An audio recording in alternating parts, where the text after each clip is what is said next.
Opposition leader urges government to focus on upskilling. Challenges and the issues in Papua New Guinea. Tourism promoters call for city authorities to do more. These things are our culture. 30 homes feared lost in bushfire disaster in Australia.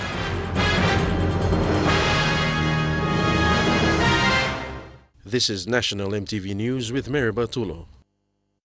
Good evening and welcome. This is Sunday's news.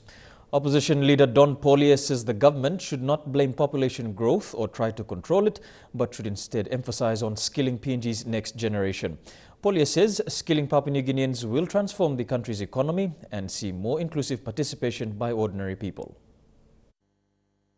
Papua New Guinea's population is slowly reaching the 8 million mark in the next 4 years. This growth will put more pressure on the government to provide effective and efficient services to every district in all provinces. Opposition leader Don Paulier says the government should not try to create avenues to control population, but introduce the technical skilling in the education system. Mr. Paulier wants the government to think differently. And I think the government does not understand what it is thinking. I do not see the government seeing the real challenges and the issues in Papua New Guinea as to population increase or the population. He admitted the trend of the increasing dropouts in PNG's education system and says the option to minimize debt has not been tapped by the current government.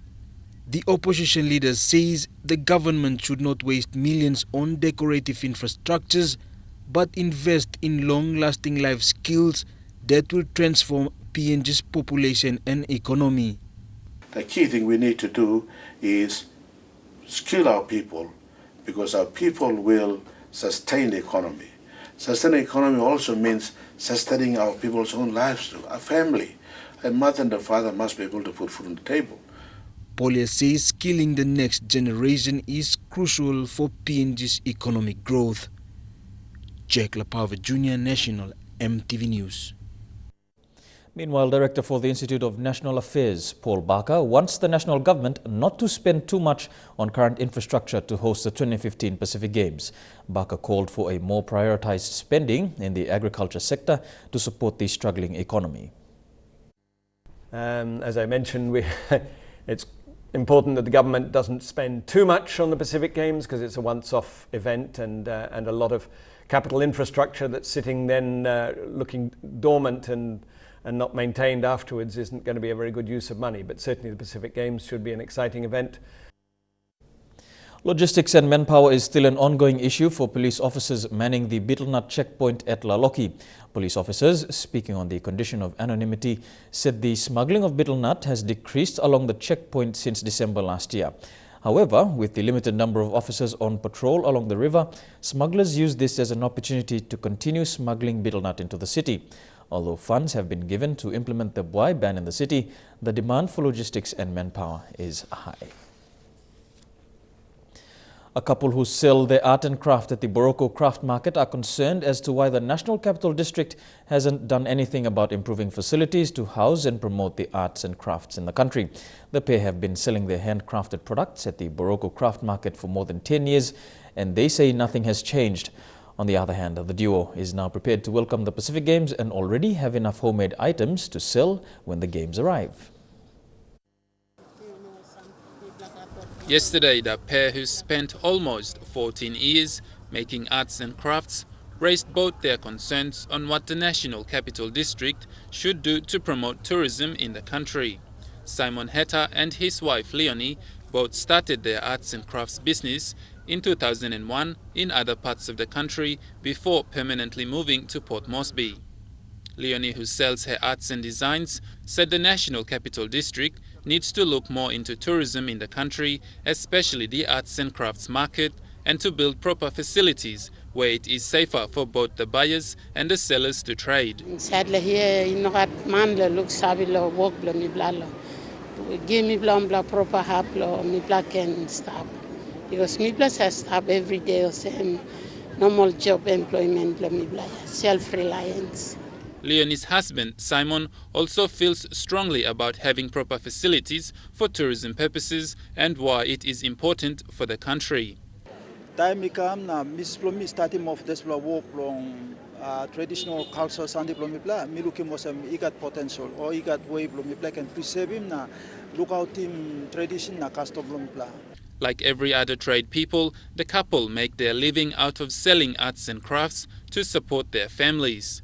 Meanwhile, with the Pacific Games around the corner, the couple are adamant and fully prepared to cater for their buyers before and after the opening of the Pacific Games, hoping to make a killing.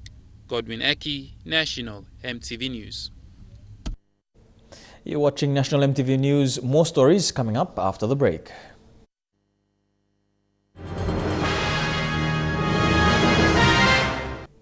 Welcome back to the news. Turning overseas now, and residents in fire-threatened communities in Victoria are breathing a little easier. Fire crews managed to put out the blaze, but not before it came dangerously close to homes. Over 120 hectares of Melaleuca gum and shrub bush was burnt in this fire that began after 2:30 yesterday afternoon. The flames came dangerously close to homes on the southern edge of Hastings in Melbourne's southeast.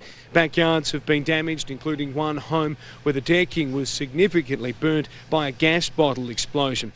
And as residents return today to their homes after being evacuated yesterday afternoon, many are amazed at how the primary dwellings survived despite yesterday's gale force winds and severe temperatures.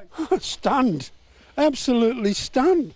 Well, look, our neighbour has his fence, not only his fence but his tool shed gone. You know, I can't believe that the fire got this far. My lovely trees, my apple tree's gone now. The house is okay, that's the one thing standing, but everything else is pretty much ash. After a wind change late yesterday afternoon made life difficult for firefighters, the blaze was brought under control around 7 p.m. and that was when the blackening out process began, with many burnt trees still smoking and smouldering. Locals have praised the CFA for their efforts in saving every single home that was in the firing line here, and they say it's lucky that this was a new housing development and the fact that many of the homes were built with fireproof materials was a factor in maintaining the street. The investigation into the cause of this fire will begin today. Police are hunting a couple of bungling crooks after a botched ram raid in Melbourne. The pair was captured on security camera trying to smash a stolen car through a cinema, but they couldn't quite pull the job off. Dumb and Dumber 2 came early to cinemas at Coringal Drive in Frankston after two men attempted a ram raid on the ATM inside. CCTV cameras captured the pair smash through the front doors in a stolen car at 4:25 this morning. They're seen taking their time, slowly preparing to reverse, then ramming into the ATM. Failing to do any damage, the relaxed crooks stopped in the foyer. Then they tried to plough into the ATM a second time. That didn't work and the offenders admitted defeat, driving back out the way they came. Police say with two cleaners inside the cinemas at the time, it is extremely lucky that no one was injured. It's a brazen act and stupidity would have been involved. And early this morning, the stolen car that the pair was in was found on the side of a nearby freeway with a blown tyre. Detectives are appealing for anyone who saw it in the Frankston area to come forward. It's a 2003 Ford XR6 with a standard spoiler and it is dark blue. This caused an inconvenience for families here at Coringal Drive after the clean-up took hours and forced the cinemas to cancel sessions this morning. I come from down the peninsula and to see the movies and yeah, really sad. I'm a bit annoyed because The Hobbit's one of my favourite movies. Detectives don't believe the pair is responsible for any other thefts but are appealing for anyone with information about this botched robbery to come forward and contact Crime Stoppers. An incredible story of survival out of the US. A 7-year-old has walked away from the plane crash which claimed the lives of 4 of her relatives. The Gutzler family had been in Florida celebrating New Year's Eve and heading home to Illinois when the girl's father, who was piloting the plane, sent out an emergency call that one of the plane's engines had failed.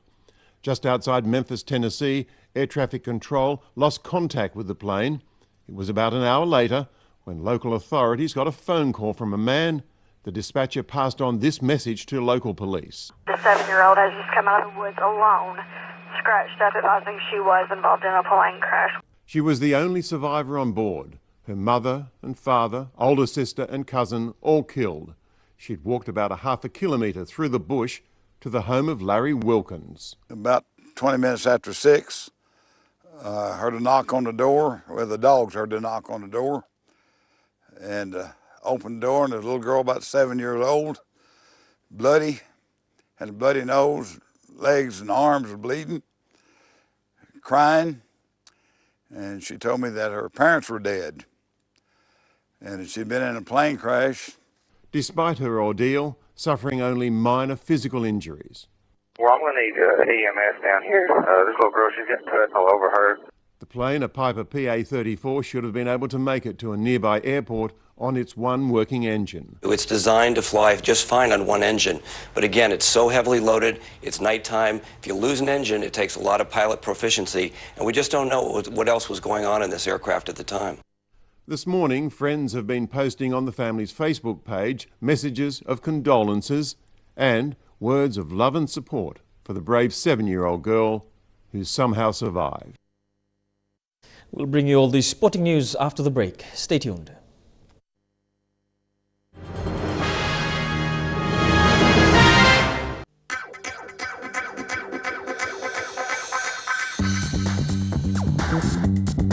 Trukai Sports.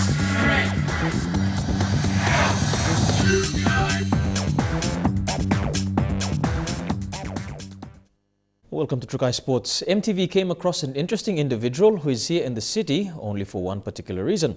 Paul Leary from Pangia district in the Southern Highlands province arrived in Port Moresby 6 weeks after hearing about the Pacific Games. As a sports enthusiast, Paul is looking forward to the Pacific Games and is waiting to buy himself a ticket to attend the Games. Man blow place, okay, minus all town city, okay, first time blow me all place na me arem was a South Pacific game by Kamablo, Port Moresby. Also na me travel bungi money go, also me like Sawel or Moresby to out, Papua New Guineans play game one all Narbla country, also me like Savena. Me got big play interest to because only game number me man blow sport man as well. All this like kind game in Minnesota. Also na me like Save through na. Me like looking, okay, me and me finding balance ticket. Me come, me ready, blong come back. How me like silly blong and me ready. Okay, now me no got one talk, long, must be. So how me had me finding, how silly, kira, sample time all one talk give him. Me stop, we go. Now me stop 6 weeks now. Okay, until South Pacific game come up. Me looking like blow me straight, buy me gate, go inside. Me sit down, finish, buy me balance ticket and go back to place. Me got big interest to the South Pacific game. The Freeway Bumpers retained their title by beating Hohola 6 Knights 6 points to 4 in the Governor's Cup playoff this afternoon. EP Park at Hohola was filled to capacity with rowdy supporters. The Knights in black fielded a young side from the Burns Peak community. They were hoping to take the title with their strong defence. Bumpers, as usual, proved to be the side to beat. With the reigning tag, they went on to open their scoreboard to lead 6-0. Knights struggled right till half-time and were hopeful with a late try close to full-time, but a failed conversion ensured that the Bumpers were again the champions of the competition. Australian Test cricketers have been presented with the baggy pink caps at the Sydney Cricket Ground today ahead of the 4th Test on Tuesday. The iconic match is this year planning to raise a record amount of money for the Jane McGrath Foundation. This year is the 10th anniversary of the Jane McGrath Foundation. It was of course set up by Jane and Glenn McGrath after their much publicised battle with breast cancer. On Thursday, the SCG will once again be awash with pink for the 7th Jane McGrath Day. Think of what's been created here. I can't think of any other sporting event and charity foundation that have teamed up and have created something pretty special. To see everyone turn up in pink is amazing. To think, the Australian team, the Indian team with their pink logos, to see pink everywhere. The money raised will go towards hiring breast care nurses. The aim this year is to hire a further 9, taking the total figure to 110. In order to do this, the Jane McGrath Foundation needs to better last year's record of $800,000. We have come a long way in a relative short space of time, but we still have a long way to go to achieve our goal, which is every Australian family experiencing breast cancer has access to a breast care nurse where they live, and that's still the driving force of the foundation. So the community is being urged to dig deep this year, and if you would like to donate money, you need to log on to pinktest.com.au. And that's all we have for sports tonight. The weather details up next. True Kai Sports.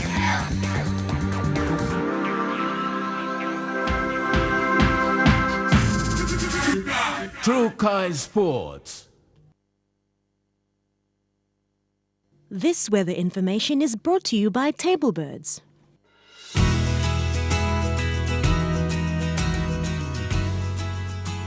Taking a look at the weather forecast for tonight and tomorrow in the southern region, Port Moresby, rain with possible thunderstorms, showers for Daru and Kerma, showers tonight for Alatau, and rain in Popadeta. To the Momasi region, Leh, you can expect rain with possible thunderstorms. Wewak, Vanimo and Madang, you can expect rain. To the New Guinea Islands region, Lorengau and Buka, you can expect rain and thunderstorms, and showers are expected for Kavieng, Rabaul and Kimbe. And all highland centres, you can expect rain.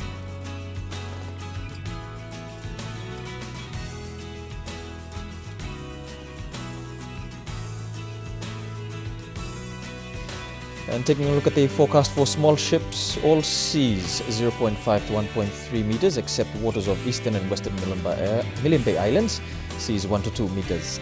Waters of New Island, seas 1.5 to 2.5 meters.